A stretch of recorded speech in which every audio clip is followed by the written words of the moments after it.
평안히 가라는 말씀으로 함께 은혜 나누기를 간절히 원합니다. 여러분, 오늘 본문을 보면 시험과 마음의 어려움으로 그렇게 고생하고 힘들어했던 이 안디옥 교회 성도들이 자신을 위로하고 격려해 주었던 믿음의 평신도였던 유다와 실라를 평안히 가라고 배웅했다. 이렇게 오늘 본문은 우리에게 말씀해 주고 있습니다.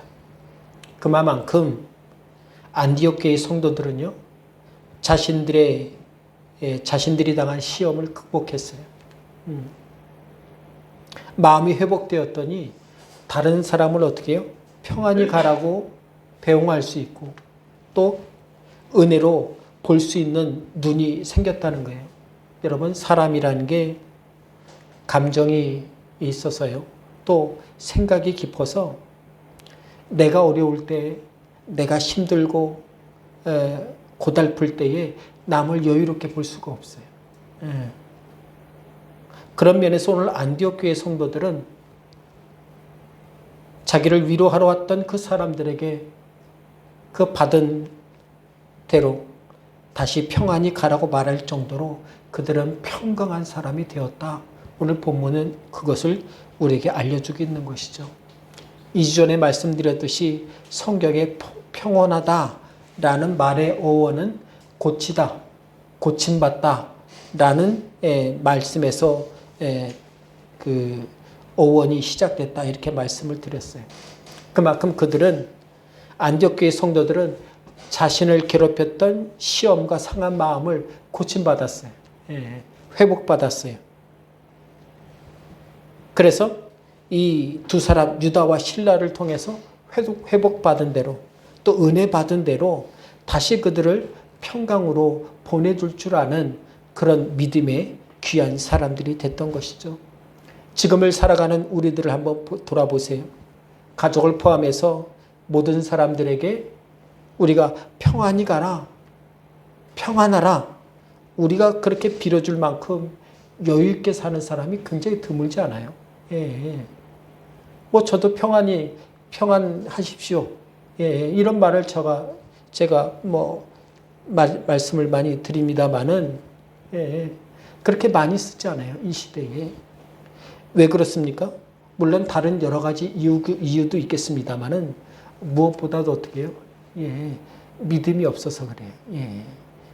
평안은 누가 빌어줄 수 있습니까? 믿음이 있는 사람이 빌어주는 거예요. 믿음으로 빌어주는 거예요. 평안하시길 바랍니다. 평안하기 위해 기도하겠습니다. 또 일반적으로는 은혜가 없기 때문에 그래요. 믿음이 없고 은혜가 없으면 여러분 누군가를 어떻게 해요? 여유 있게 평강하게, 평온하게, 또 평안하게 빌어줄 수 없는 거예요. 세상적으로 보면 삶의 여유가 없으니까 남을 돌아보지 못하는 거예요. 성도 여러분, 다른 사람을 격려하고 평안을 빌어주는 것을 아무나 할 수 있습니까? 똑똑하다고 할 수 있는 게 아니에요. 인품이 좋으면 저절로 할 수 있는 게 아니에요. 내가 좀 삶의 여유가 있고 또 내가 은혜가 있고 믿음이 있을 때에 우리는 다른 사람을 격려할 수 있고 평안을 빌어줄 수 있는 것이죠. 오늘 본문은 우리에게 세상의 힘과 능력과 재물과 실력이 아니라 이 평안히 살고 평안을 빌어주는 것은 오직 믿음으로 평안을 빌어주는 것이다.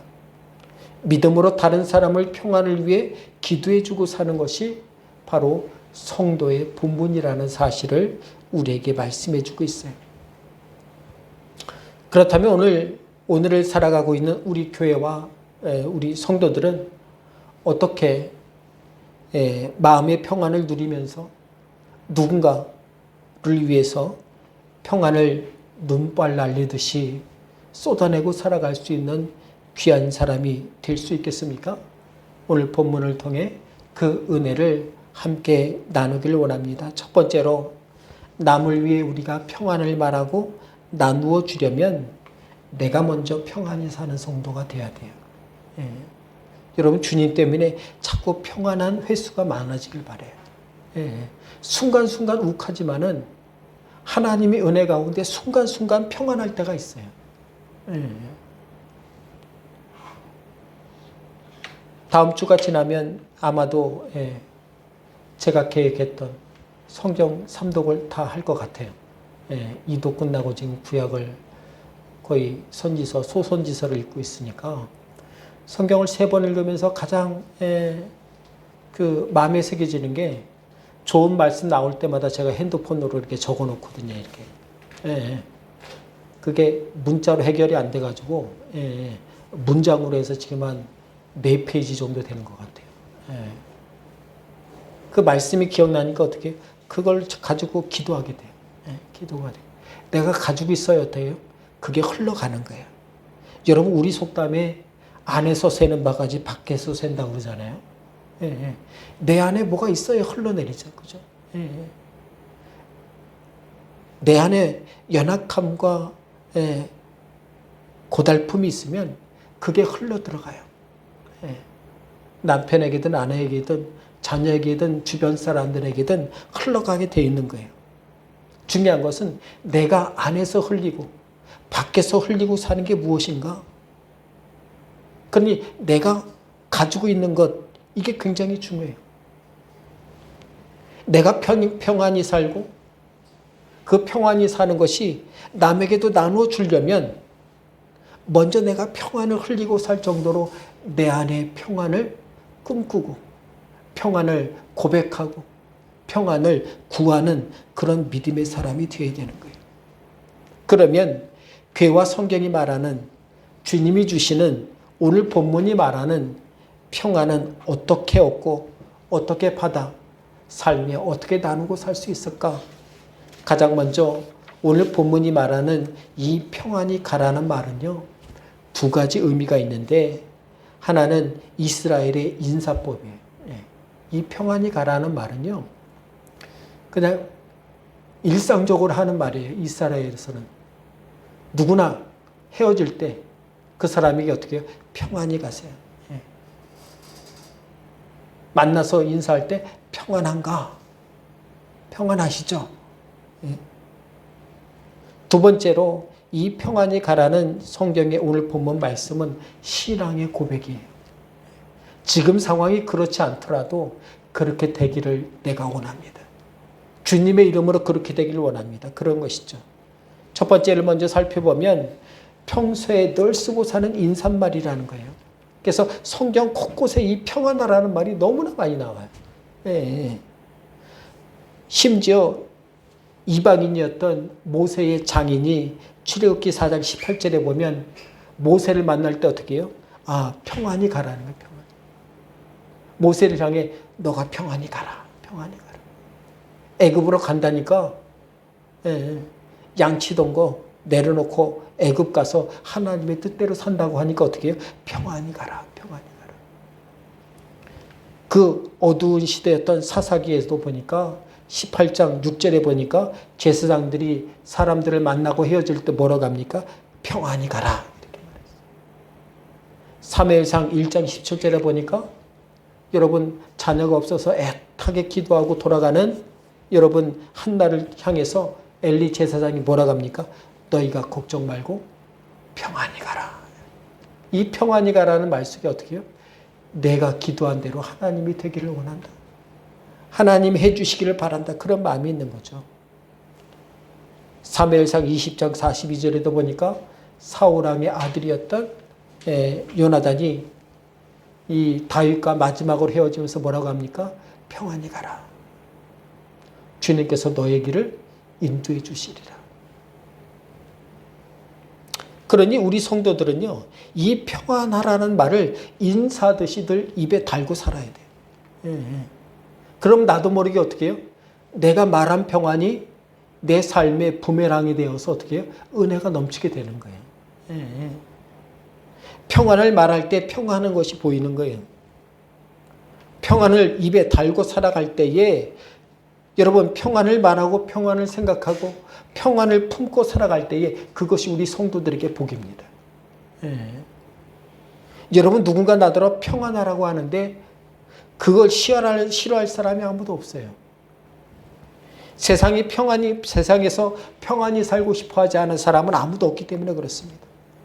그런데 여기에서 가장 큰 문제는 이 평안이라는 말을 많은 사람들이 자신과 상관없다고 여기고 산다는 거예요.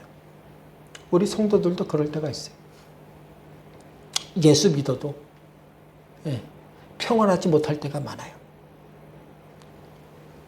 우리 성도들도 평안하라, 평안히 가라는 말을 잘 쓰지 못하고 살 때가 있어요. 그러나 우리는 어떻게 해요?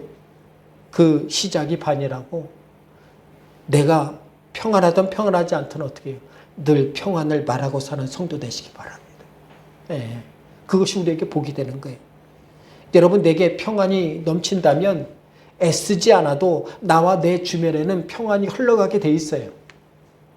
하지만 내게 평안이 없다고 해서 평안을 말하지 않고 평안을 구하지 않고 평안을 우리의 삶 속에 내려놓고 쏟아내고 살지 않는다면 평안은 늘 멀리 있는 거예요. 내가 평안이 없으면 우리는 믿음으로라도 먼저 평안을 말하고 살아야 돼요. 먼저 평안을 구하는 믿음의 사람이 되어야 돼요. 그래서 예수님께서는 뭐라고 하십니까? 예수님께서 누가복음 10장 5절에 보니까 뭐라고 말하면 어느 집에 들어가든지 너희는 먼저 말하라. 이 집에 평안할지어다. 이 집이 평안할지어다. 여러분, 우리 집 들어갈 때도 어떻게 이 집이 평안할지어다. 여러분 기도하세요. 이 집이 평안할지어다 그렇게 구하라는 거예요. 어딜 가든지 너희는 평안을 구하고 평안을 말하고 살라는 거예요.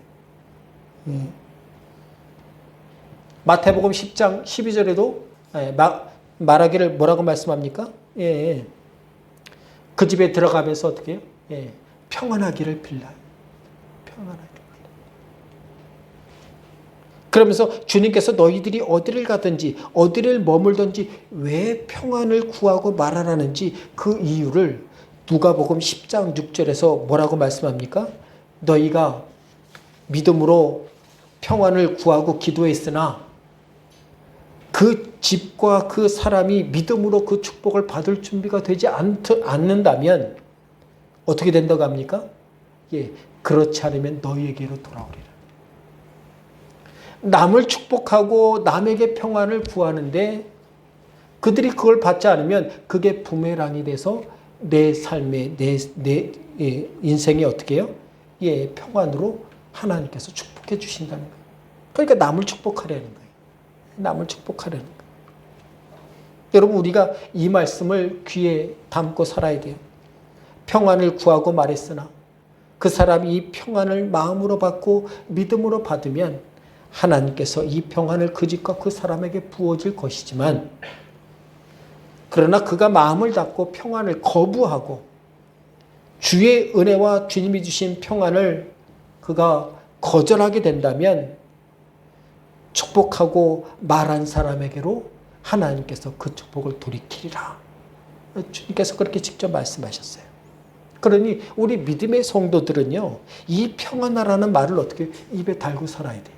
인사말도 하지만 어떻게 해요? 믿음으로라도 늘 달고 살아야 돼요. 그러면 그 믿음으로 구하고 말한 평안이 내 마음과 내 인생과 내 주변에 삶이 터져나오려면 우리가 어떻게 해야 되느냐? 여러분, 사회심리학에서 제3의 법칙이라는 것이 있는데 그 제3의 법칙이 뭐냐면 3명이 움직이면 군중을 움직일 수 있다. 이런 원리예요. 그죠? 즉, 내 주변에 3명 이상이 나와 동조한다면 그 사람은 어떻게 해요? 세상을 바꿀 수 있다는 것이죠. 이수신 장군이 3명 있다고 해봐요. 야, 우리나라 뭐 대단했을 거 아니에요? 세종대왕이 연속해서 3명 나와봤어요? 대단했을 거예요, 아마. 여러분 이 시대를 보세요. 이 시대의 사람들이 왜 평안히 살지 못할까?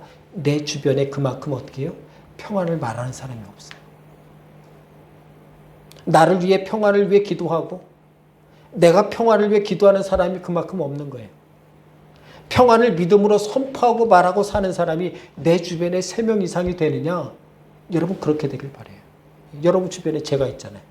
여러분 평안을 위해서 제가 2명만 더 구하면 되잖아요. 예. 그걸 어떻게 해요? 우리 교회부터 이 평안을 말하고 이 평안을 구하고 이 평안을 선포하는 사람들이 가득한 우리 선한교회 되길 간절히 바랍니다. 예. 그래서 믿음으로 평안을 구하고 평소에도 평안을 말하고 평안케 하시는 하나님의 은혜와 역사가 우리 선한교회와 또 가정과 삶에 일어나는 성도들이 다 되시기를 주님의 이름으로 간절히 축원드립니다. 2번째로 그러려면 무엇보다도 이 평안을 구하는 기도가 일상이 돼야 돼요. 예.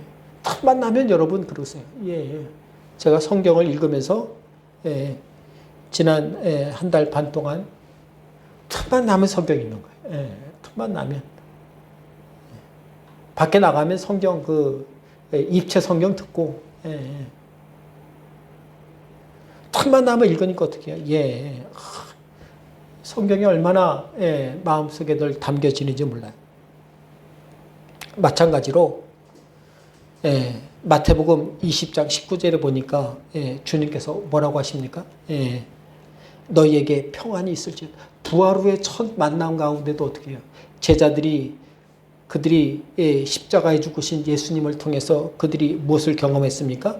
예수님께서 십자가에 죽으심으로 그들이 낙심하고 실망하고 믿음 없이 사는 제자들을 위해서 주님께서 제자들을 부활 후에 첫 만남에서 뭐라고 합니까? 평안할지어다. 평안할지어다. 그만큼 그들이 평안하지 못했다는 거예요. 제자들도 평안하지 못했으니 우리도 그럴 수 있다는 거예요. 1세기였던 540년에서 604년의 교황이었던 그레고리우스 1세가 당시 수도원 생활을 하는 사람들이 굉장히 많았어요. 하나님께만 내가 예배하고 헌신하고 노동하고 그렇게 살겠습니다 하고 수도사의 생활을 하는 사람이 많았는데 그 수도원에서 생활하는 수도사들에게 통계를 냈어요.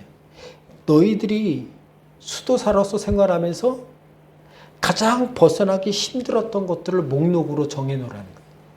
그래서 7가지를 정리해서 이른바 무엇을 발표했냐면 죽음에 이르는 7가지 되죄 라는 것을 발표했어요. 사람들이 빠지기 쉽고 일단 빠지면 벗어나기 어려운 것들이 거기에 포함되는 것이죠. 그래서 그것이 뭔가 하고 보면 교만과 시기, 분노, 나태, 탐욕, 정욕, 그리고 탐식이 있는 거예요. 근데 이것을 읽다 보니까 맨 마지막 게 저한테 걸려요. 탐식이 있는 거예요. 왜 탐식이 있을까? 요즘 세대가 먹방 아닙니까? 먹방이 유행할 정도로 먹는 것에 즐거움이 있고 누가 많이 먹나로 인기를 판가름하는 이 시대상에 탐식이 잘 안 맞는다라고 생각하고 제가 책을 쭉 읽었는데 또 저도 먹는 거 좋아하니까요. 그런데 이 책을 이제 한국어로 번역한 신원아 교수가 죽음에 이르는 7가지 죄에 대한 해설을 그 옆에다 써놨는데 제가 그 해설을 보니까 당시 기독교의 신앙인들이 왜 탐식을 대죄로 여겼을까? 거기에 대해서 그가 뭐라고 말하고 있냐면 그때 당시에 여러분 탐식에 빠진 사람들의 어떤 특징들이 있다는 거예요. 그게 뭐냐면 그들은 식탁을 대할 때에 대부분 여러분 식탁을 주신 주님께 우리는 기도하지 않습니까? 오늘도 일용할 양식을 주셔서 감사합니다. 내가 직접 손댄 건 아니지만은 하나님의 손길이 여러분 닿지 않은 것이 없잖아요. 근데 이 식탐에 빠지면 사람이 어떻게 변하냐면 탐식하는 사람은 음식에만 집중하다 보니까 하나님이 자신에게 베풀어진 식탁의 은혜의 감사를 완전히 잊어버린다는 거예요. 예. 그리고 막 배가 터지도록 먹은 사람은 어떻게 해요? 예. 나태하고 게을러지고 오히려 다른 것에 더 나쁜 영향을 미친다는 거예요. 예. 읽어보니까 맞는 것 같아요. 예. 탐식하는 사람은 음식에만 집중하는 바람에 하나님이 베풀어 주신 식탁의 은혜와 감사를 완전히 잊어버린다는 거예요. 예. 듣고 보니까 또 읽어보니까 또 그런 것 같아요. 예. 여러분 사람들이 먹을 것이 흔할수록 어떻게 해요? 감사를 잃어버려요. 요즘 애들이 얼마나 여러분 먹는 거 갖고 속색입니까? 예. 먹지 말라는 건 자꾸 먹고 저도 그래요. 예, 저도 그래요. 나이와 상관없어요. 예. 마찬가지로 여러분 우리가 걱정에 집중하고 살면 걱정만 보이고 감사가 안 보여요. 예. 감사가 안 보여요. 아픈 곳에 집중하면 그 아픈 통증에 여러분 집중하면 그게 너무 신경 쓰여요. 기분이 더 다운돼요. 예. 여러분 하나님의 은혜가 없는 음식이 없듯이 하나님께서는 믿음의 모든 사람들이 구하고 사모하는 은혜와 평안을 오늘도 부어주세요. 그러니까 우리가 말해야 돼요. 기도하고 살아야 돼요. 예. 사도 바울이 고린도전서 10장 30절에 뭐라고 합니까? 예. 그런즉 너희가 먹든지 마시든지 무엇을 하든지 하나님의 영광을 위해 하나님 먹어도 감사합니다. 예. 여러분 아픈 사람들을 보면 먹는 게 얼마나 큰 힘이 되는지 몰라요. 예. 못 먹어서. 예. 수술한 사람은 여러분 방구 나올 때까지 음식도 못 먹잖아요. 예. 제가 심장병으로 병원에서 한 보름 동안 입원했을 때도 보니까 한 10일 동안인가 일주일 10일 동안 물을 안 주는 거예요. 예. 하고 물 안 먹으면 죽지 않나 했더니 이 주사로 약으로 수분을 채우고 계속 물만 빼는 거예요, 몸에서. 예. 신장에 물이 차고 넘쳤다고. 예. 그래서 10일 동안인가요? 보름 동안 물을 뺐는데 그 물만 뺀 몸무게가 13kg가 빠지더라고요. 그 정도로 이 사람의 몸에 물이 많은 거예요. 예. 그래서 여러분 우리 하나님께 영광과 은혜를 돌리고 우리가 살려면 성도가 하나님이 주시는 평안을 누리고 사는 가장 좋은 방법이 바로 그 평안을 믿음으로 기도하고 사는 거예요. 기도를 일상적으로 우리가 평안을 구하는 기도를 하고 사는 것. 특히 여러분 나를 위해서도 기도하지만은 남을 위해서도 기도하시길 바랍니다. 남을 위해 기도할 때 내 안에 은혜가 더 넘쳐요. 중보기도를 전문적으로 하는 사람들에게 여러분 물어보니까 남을 위해 중보기도하는 사람들이 자신과 남을 위해 기도하면서 가장 많이 경험하는 게 두 가지가 있는데 그 첫 번째가 바로 다른 사람의 마음을 알게 됐다는 거예요. 남을 위해 기도하다가 통곡하며 기도할 때가 있어요. 저도 그럴 때가 있습니다만은 누군가를 위해서 기도할 때에 기도하는데 그 사람 사정을 잘 모르는데 기도할 때 자꾸 통곡이 나와요.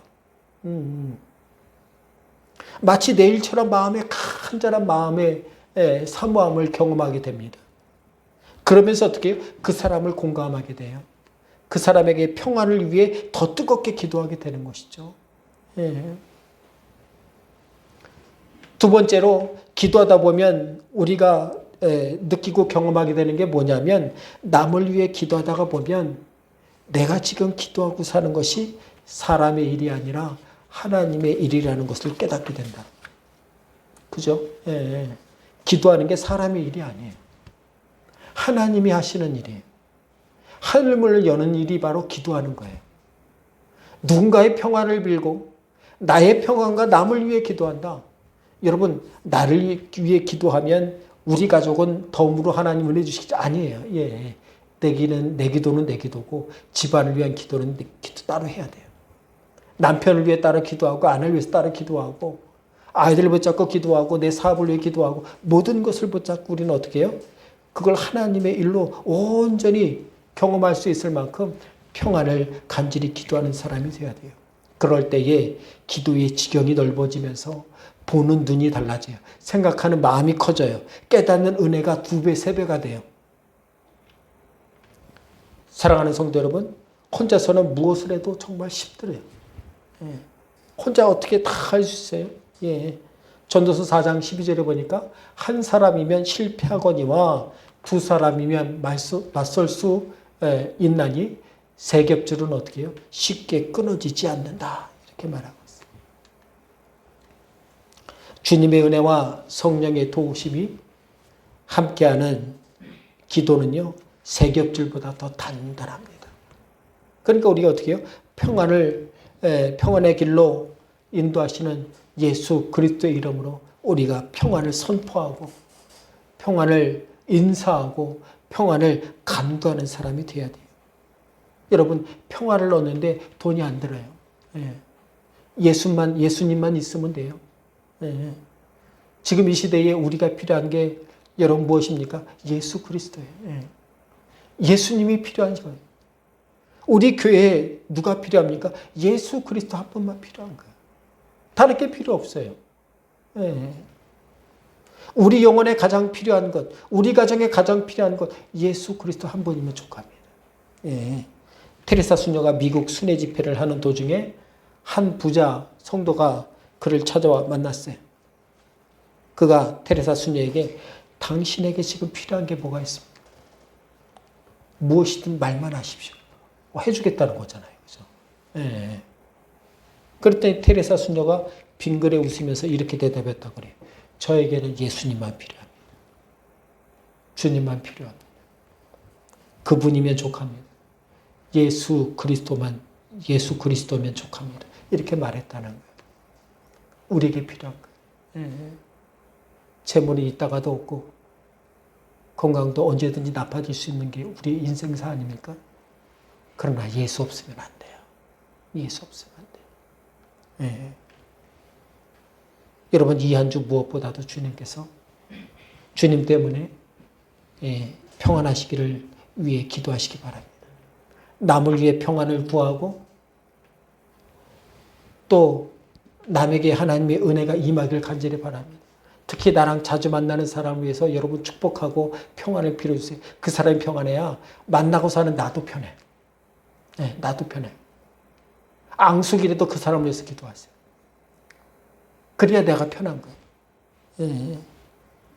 그래서 주님 때문에 우리의 삶에 평안의 샘물이 여기저기서 터트려지고 그래서 은혜와 감사의 샘물이 날마다 우리의 삶에 흘러 넘쳐서 자녀에게 흐르고 남편과 아내에게 흐르고 우리의 삶 속에 넘쳐 흐르는 우리 모든 성도 되시기를 주님의 이름으로 간절히 축원합니다.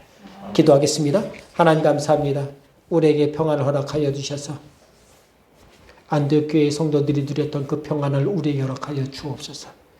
그들이 믿음으로 선포하고 고백했던 평안이 가라는 그 말씀이 우리의 삶에 아버지 귀한 믿음의 씨앗이 되어서 3배, 6배, 100배로 우리의 삶의 모든 곳에서 아버지 꽃피고 열매 맺고 거두어 나누고 살아가는 귀한 백성들에게 도와 주옵소서. 아버지 하나님께서 레위기에서 말씀하셨듯이 너희는 과실을 딸 때에 그것을 다 땄나 돌아보지 마라. 그 남은 것은 가난한 사람과 이웃이 먹도록 내버려 두라고 말씀하신 주님. 그들이 밭과 고랑에서 채소를 거두고 곡식을 거둘 때에 너희가 가난한 이를 위해서 남겨두라 라고 말씀하신 것. 아버지, 가난한 자가 마음이 포악하고 악해져서 강도가 되고 도적이 되고 아버지 연약함으로 아버지 우리에게 우환이 될 때가 얼마나 많습니까? 우리가 누군가를 위해서 기도하고 누군가를 위해서 섬기고 살아감으로 그것이 우리에게 은혜가 되고 믿음이 되게 도와 주옵소서. 주님, 오직 예수 그리스도의 이름으로 강력히 간구합니다. 우리 모든 성도들에게 평안을 허락하여 주옵소서. 평안을 부어 주옵소서. 오직 평안이 가며 평안이 오며 평안의 능력으로 온전히 살아가도록 역사해 주옵소서. 성령께서 함께 하시고 은혜 더해 주실 줄 믿어서 우리 주 예수님의 이름으로 간절히 기도하옵나이다. 아멘.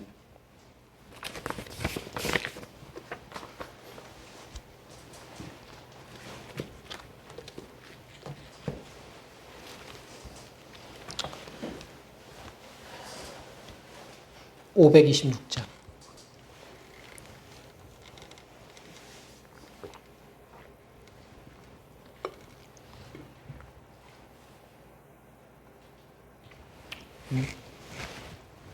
준비 안 했나요, 제가?